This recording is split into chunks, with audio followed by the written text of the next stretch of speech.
Welcome back to the Curlin Community Connection. We are so fortunate today to have Stacy Gabriel with us. Stacy is an attorney that specializes in employment law. She graduated from Emory University in Georgia and then went back to New York to do and get her JD over at NYU School of Law. She's actually been recognized as a top labor and employment lawyer in the Southwest Super Lawyers each year since 2010. So by my mathematical calculation, you are a 10-year recipient. And also, and this is really dear to my little black heart, is that she serves as the president, the board president of the Arizona Center of Law and the Public Interest. So she's currently that president. Stacy Gabriel, welcome to the program. Thank you. And just to correct one thing, I'm the immediate past president. I am no longer the president, but I remain on the board. Okay, and do you and I know the new president? Yeah, it's an individual by the name of Andy Gayona, and then our friend Bryn is taking over for Andy. Is taking over for Andy, yes. Okay. We did have the lead attorney on from Arizona Center of Law and the Public Interest. You guys do great work. I want to give another plug to ACLPI. Basically, if there's the state running afoul of the Constitution and the people need defending, whether it is the schools, our public schools, which they've come to our defense many times, or children in the foster care system, which they're working on now, just a real superhero. So thank you for all your work in that regard. Let's get right into this because we are in the time of COVID. And as the governor has just basically lifted the order of stay at home, we are going to be either flooding back or stumbling back, but we are going to be getting back in one way or another. So it's really important that you and I have this conversation today so that everybody kind of knows their rights and we know how to stay safe. So thanks so much for coming.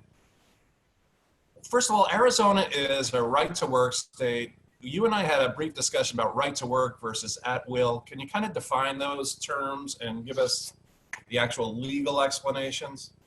Absolutely. So Arizona is a right to work state, and that simply means that if you are employed by an organization and there's a union at that organization, you will not be required to join the union. And that term often gets confused with at will. At will employment just means that the starting point in any employment relationship is that the employer and the employee can end the relationship at any time for any reason. And Arizona is not unique in that all 50 states are at will. And there's ways to erode the at will concept or do away with it if you enter into an employment contract with an employer that diminishes the employer's right to terminate you.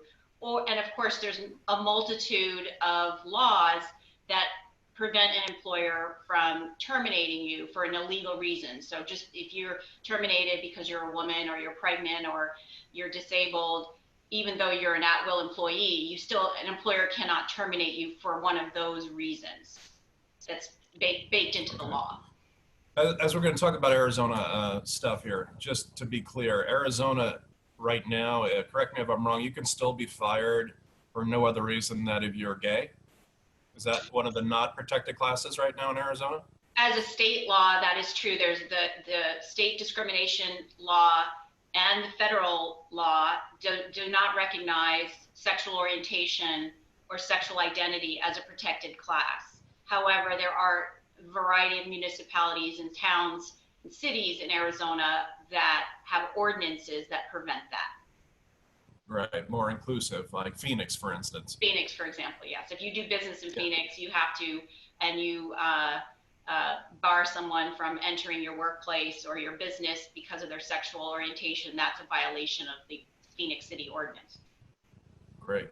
Okay, for those of you just joining us, we're with a great attorney here, Stacy Gabriel. She is a partner in Gabriel and Ashworth, which is dedicated to management and employees and employee law and all that kind of stuff. So if you have any questions, please write them into the Facebook bar, and our wonderful friend Annie Gomez will get them to us here in Zoom, and we'll try to answer them as best as we can. Basically, what are you advising your clients? You mainly work with employers. First of all, what sectors of the economy are these employers without giving us any names? All over the map, name it. And I also do represent public entities as well from time to time. Okay, so you have restaurants. Let's talk about policies and procedures that should be in place for a business right now. What are you kind of advising your clients that they have in place? I've developed for my clients the policies related to the new federal paid leave laws that are in effect, because this is brand new, right, hot off the press. So nobody had policies to address these new laws as part of the Family First Coronavirus Response Act. Those are policies that should be in place, and employers should be ready to manage requests from employees to take time off for under these new expansion of existing laws, really. Employers also need to brush up on their knowledge of family medical leave, just the traditional family medical leave, because there will be a lot of requests for people taking time off under that, and Arizona paid sick leave as well. So that's definitely something that should be in place. I'm also advising my clients to have in place a kind of a return to work written protocol to the extent their employees haven't already been called back to work. In advance of that, employers should have a very clear message to employees about timeline for when they're expected to come back, whether they can continue to telework if that's been an option, what kind of safety protocols are going to be in place when they come back to the office, what to do if you are concerned or fearful, and what are the consequences really if you're not able to come back to work or you choose not to come back to the office.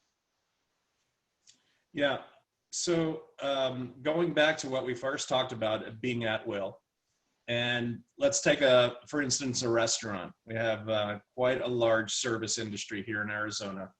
And we have people who might be scared to go back to work, right? So we have restaurants that are opening. They should be having social distancing. The CDC guidelines are kind of incomplete at this particular moment. So everybody is kind of flying the plane or fixing the plane as they're flying, or whatever they say. I am really concerned that we'll have waitresses and waiters who need these paychecks, who might not be feeling well, and will then go into the restaurant because they cannot afford to lose their job or lose their paycheck. What if one says, you know what, I'm not feeling well, I can't go in, but the boss needs somebody working. Can they just fire that person? Not if they qualify for protected leave for being ill. The scenario you just described is somebody may have COVID-related symptoms, and in that case, they would be protected from termination by the Family First Coronavirus Response Act, because that if they get excused by a doctor to not come to work, which they should be able to do, then an employer cannot fire them. They also would independently qualify for leave under Arizona's paid sick leave law, and that the Arizona paid sick leave law has a very pro-employee component to it, in that if you are terminated within 90 days after you take a sick day, the presumption is that you were terminated in retaliation for taking the sick day, unless the employer can prove by clear and convincing evidence that it was for a different reason. So in the scenario you described, the at-will concept would be overridden by these laws. They also could qualify for just family medical leave under certain circumstances if their illness is significant enough. All of those laws have protections built into them that prevent you from being fired for taking that leave. What I'm seeing with the more perplexing issue is the employee's perfectly healthy, they're not exhibiting any symptoms, but they're just fearful because they may or may not even be in a high risk category, or they may be living with somebody in a high risk category, and the employer, it's a service industry, so in order to do the job you have to be there physically. Or some of my non-service job clients just firmly believe that being in the office is critical to success, and they want their employees in the office for collaboration. And we're starting to see on a daily basis, I'm seeing employers call saying this employee doesn't want to come back to work because they're in some way compromised. They have asthma, they're over 65, And I had one call today, which was the opposite of that. And the employee doesn't want to come back to work because the employer is requiring the employees to wear masks. And this person is a non-believer in the whole COVID situation and saying, you making me wear a mask is a hostile work environment. So I'm not coming back for that reason. That was the first one on the opposite spectrum, where the person thinks that the whole thing is a hoax and they're taking a principled stand and not coming back to work. So in those situations where it's just based on a fear, but there's no underlying illness or quarantine mandate by a medical provider, to make a long story short, yes, ultimately the employee can be terminated for not reporting to work, and it can get even worse than that for that employee, because technically if you are offered your job back and you don't come back to work, then that's effectively a resignation, and they may not be eligible for unemployment in that circumstance. Yeah, it's pretty convoluted. I don't think that guy who doesn't want to wear a mask, the old "don't tread on me, America" kind of guy, I don't think he's got a leg to stand on. I think as I told my client, he kept saying over and over it was a hostile work environment. I think people believe that if they use those words, they somehow transform their insubordination into a legal claim. But I did ultimately advise my client to give him a warning, that he needs to come back and comply with these safety protocols, or he could be, or will accept his resignation. So we'll see if he holds firm on that. Wow, you're a better person than I am. That's the type of employee I think that has already demonstrated that they're not fit for employment. You can't wear a mask. I know. Come on. I mean, wow, that's just crazy sauce. Yes. Hey, what about a business that all of a sudden has maybe is a source of infection, right? So we might kind of stumble upon something. What kind of liability would they have to either customers or employees? I know that the federal government is rushing around trying to put in protections for businesses, but what about the employees? What kind of recourse do they have? So when you say you mean the federal government is talking about tort immunity for employers? Yeah. I mean, that'll be a very interesting battle, because I know the Democrats are saying at this point that they would oppose that. So I don't think it's going to get any traction. I could envision not an absolute immunity law passing, but perhaps some damages caps on COVID-related lawsuits, because it could become, unmanageable, all the lawsuits that might flow from this. So there is what I'm telling my clients to clearly communicate to employees as they're transitioning employees back to work is that we cannot guarantee a virus-free work environment. That should be made crystal clear, that anytime you are in a group setting, no matter how many safety precautions are taken, there's a risk of exposure, so we cannot guarantee your safety, and that in order for you to feel comfortable, if you have concerns, you should consult with your medical provider and be evaluated and come back to work after, if you're comfortable with your medical provider. Employers should not play doctor. They should not identify people who they think might be more vulnerable, because it's a very slippery slope, but they should encourage employees to know their own health situation and confer with an expert. And if they come back to work and the employer is taking reasonable safety precautions, I think that it would be a very difficult case to prove causation by an employee who later gets infected with COVID. But of course, as most of your listeners probably know, that's all fine and dandy, but you still have to defend the claim. And sometimes, and always, defending the claim is catastrophically expensive. So it is a very difficult scenario for employers, because the alternative is they never open the doors until 2 years from now or something, when the virus is declared to be eradicated or there's a vaccine. So it's a very difficult situation. I know in California, I read yesterday that they have passed a law or a regulation that if somebody returns to work and they contract COVID after that fact, there will be a presumption that they're eligible for workers' compensation. unless the employer, it shifts the burden on the employer to disprove that, which is a very, I have mixed feelings about that approach, because on the one hand, it somewhat does protect the employers because it takes it out of the tort system and moves it to this structured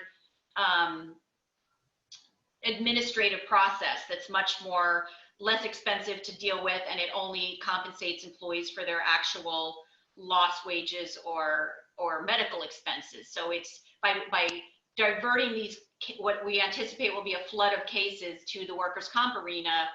That's an interesting way to maybe split the baby of trying to give employees relief, but also not exposing employers to catastrophic flood of litigation.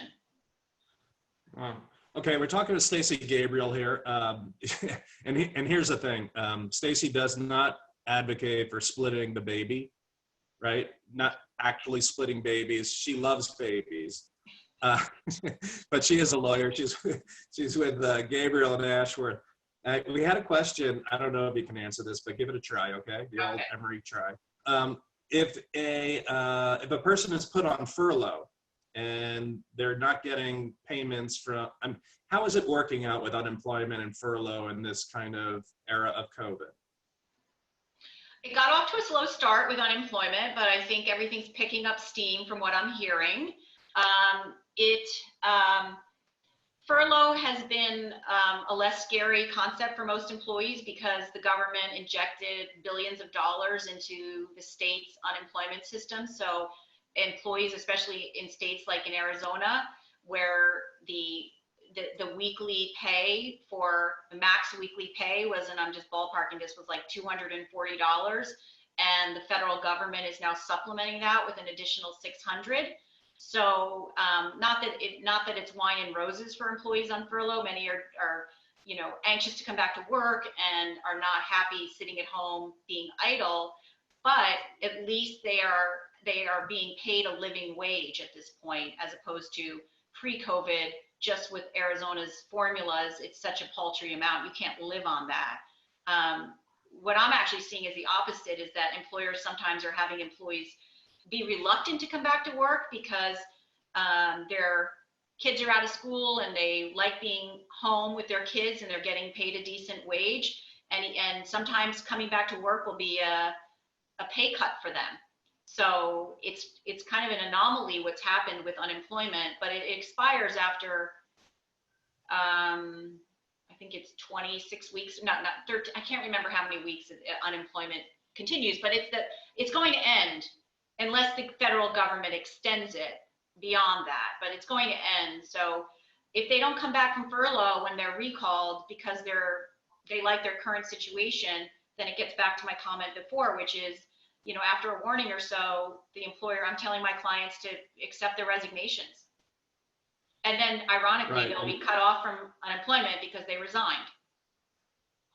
Right, and it doesn't have to be a resignation by letter. It's basically a resignation because they've chosen not to return. Right. By their actions. Correct. So furloughed people are getting full unemployment benefits for the time that they're furloughed? There's again, I can't remember the max period of unemployment, but right now, if you're furloughed, you are, from what I'm hearing, after a slow start, employees are collecting their unemployment checks. And under the CARES Act, the eligibility criteria has been expanded. So self-employed people are qualifying.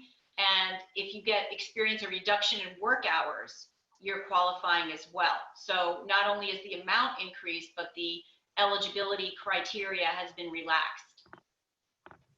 Oh, okay. But I haven't done, I don't know if any of your viewers have been through the process and want to comment on Facebook what the process actually is. I know people are getting paid I'm regularly hearing that unemployment is now working in Arizona. At first it didn't. So it's not perfect, but I think the system is in place. Well, and definitely nothing's perfect, but I think people are making a concerted effort to get to perfection. Never get there, but try. What about, can we switch over now to a lot of our viewers are public school employees. you have friends with kids and you have kids yourself. What do you make for the start of next year and teachers, being that, yes, most of them will have contracts, so they will be more than at will, Right. and the dangers of working with children who are just little petri dishes. So you have a workforce that is, about 1/4 of the teachers are actually over age 60, and they're in that classification. What kind of, I just see a big problem. What kind of what can be happening from the district's point of view that they can force the employee to do, and the employee then have rights themselves to say, no, I can't do that because I'm in a protected class.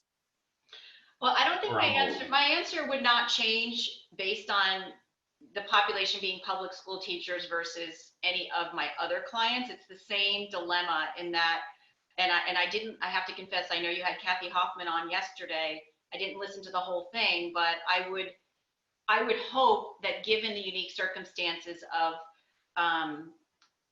being around young school-age children and the congregate nature of schools, that the Department of Education, either at the national level, which is hopeless, or at the state level, that they will come up with a much more robust safety protocol to distribute to all the districts than what I'm seeing from the Arizona Department of Health Services as to restaurants and gyms and it's like I read to you before we started the protocol that I'm reading for a restaurant. I have a number of restaurant clients. It's really just a vague suggestions of what to do for restaurants and fitness providers. I would expect at the school level that's totally unacceptable. There has to be some leadership at the top where there's very clear concrete guidelines to give to schools, as opposed to letting each school district or each individual school construct a safety protocol based on their best efforts. I haven't seen that yet. I don't know if Ms. Hoffman addressed that yesterday, but it would be totally irresponsible for us as citizens to let our kids go back to school and our teachers go back to school just flapping in the wind with no direction, and we should demand that of our leaders. Yeah, and if people want to see that interview, Superintendent Hoffman does get into it, and she is really tasking. She's got a very large task force of about 75 people from all across walks of life, especially within the schools, and she is coming out with something she hopes by the end of May. Excellent. So, but yeah, in terms that of is the employment part of that, Eric, I don't, ultimately a teacher might be entitled to more warnings or due process rights before the ultimate termination. But if and when that time comes where the school is recalling the teachers and a teacher doesn't feel comfortable coming back, unless they qualify for some sort of protected leave supported by a medical provider, and they refuse to come back, ultimately it would lead to termination. Do you think that in this kind of a situation that there'll be employees going to doctors and getting like a new 504? Are you familiar with the 504 language? It kind of impedes your breath and your walking, and it basically, if you have any kind of impediment to your life and living, you can look to get accommodations for your health. Yes. So that you mean not for the students, this is 504 for the teachers for disability. Yeah, I mean, but what I'm envisioning is a situation where the teacher is objectively healthy, but they fear contracting the virus or bringing home the virus to somebody they live with. And in that case, when there's no objective disability, then I don't think Section 504 would apply, because it's just based on a fear. Right. Do you think that it would be a new cause for somebody asking for a leave from the Family Medical Leave Act to say that they have to be kind of... People will ask. People have already started asking my clients, for sure, in the public and private sector. And at this point, I don't believe it qualifies. I don't think we, as somebody who represents the employer, I don't think we try to identify alternative solutions. If teleworking was possible, or we try to work with the employee, but ultimately, I don't believe a fear of returning to work without any objective medical um, condition uh, would qualify under the ADA or the Rehabilitation Act, Section 504. Now, people will challenge that. I think that will be fertile ground for plaintiffs and employee lawyers.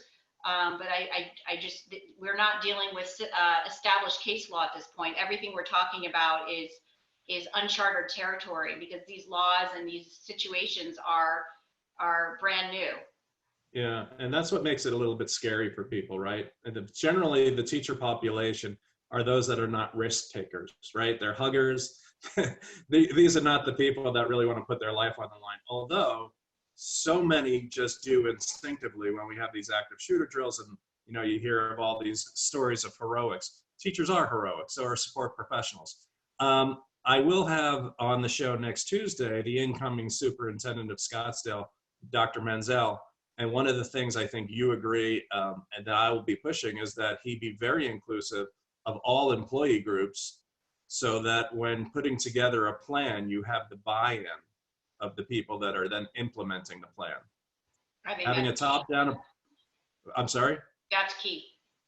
Yeah, having a top-down approach, you're asking for more problems. Even if it's a great plan, you're going to have people that are questioning it. You're going to have people that are, looking under the rock and saying, what's hiding there? It's just better to have everybody involved. Hey, I'm going to ask my campaign manager friend, Andy Gomez, to put Mr. Will Knight's question back in there, because I am on my phone, and Will is actually running for Maricopa Attorney General, and he had a question. Not Attorney General, Maricopa County Attorney, not General. Yeah, maybe a captain, maybe a lieutenant. Anyway, so if Andy puts that in there, there it is. Says semi-personal. Okay, I quit my last job to run for office. Put it back up there, please. I quit my last job to run for office myself. My wife became the breadwinner. Stacy, you can see it, right?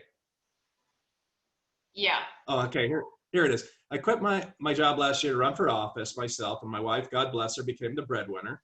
Then she got furloughed because of the pandemic, so we are very concerned with unemployment benefits. There's some discussion right now of extending the federal assistance beyond the initial 39 weeks all the way through January of 2021. Do you think that's going to happen? Do we have any option if it doesn't? And unemployment remains so high. So you want me to read the political tea leaves on this one? I think it's highly likely they're going to extend some of these benefits, because based on what I'm seeing out there, even those employers who are ramping back up again, the consumers are not going to miraculously return in the numbers that everybody would like to see. So I think that if we don't extend these benefits, as unpalatable as that is, to keep pumping more and more money to keep the economy afloat, I just don't see how. I think there'll be a insurrection. So I know that it was amazing how quickly the Congress came together to make these bills happen. The Family First Coronavirus Act, the CARES Act, the Payroll Protection Program. It was, miraculously alacrity in which that happened. After, we all have witnessed the grind in Washington, because I think everybody knows that there will be, catastrophic consequence if people are not kept somewhat afloat in this crisis. So in answer to, is it Mr. White? Mr. White's Bill White? Knight, like a knight in Mr. shining White armor. question. I'm your guess is as good as mine, but I don't think we're going to be back to anywhere close to normal by December 31st, and Congress will react accordingly as their constituents demand them to. Yeah, I think if we had a functioning government, really, where both sides work together, not just for that brief moment in a crisis, but actually long term, we could actually turn this into a really silver lining and actually have a jobs program where people are building the new economy for, a cleaner environment. And there's just so many opportunities instead of just paying money to people who are out of work because they need it. I don't begrudge them that, but we could be actually retooling our economy to actually work into a place that saves the environment as well. So, hey, Stacy, we're going to wrap up here, but I do have some questions for you if you're willing to play along. It's, Okay. I know that you are a partner in Gabriel and Ashworth, and you know Ashworth very well. Ashworth happens to be. Do you want me to somehow round him up, Mr. Well, Ashworth? you might need him because Ashworth is from Australia, and way back when I saw a movie Crocodile Dundee, and I loved it. I loved the way the little burger talked, and he talked about this is a knife, no, this is a knife, and he talked in that. So I'm going to ask you some. I'm going to give you a word in what they call Australian, and I want you to give me the meaning in American. Okay? Okay. I'm going to give you an easy one coming right out of the gate because I Please did. do. Yeah, the whole Crocodile Dundee. What is a Barbie? It's a barbecue. Right, shrimps on the Barbie. Good for you. Right. Okay. Another easy one. I'm giving you a couple of layups here so you can get some points on the board. What's a roo? Kangaroo. Good for you. You've got two. Now we're going to start. Now we're going to start getting into. I'm going to give you a hint on this one. Okay.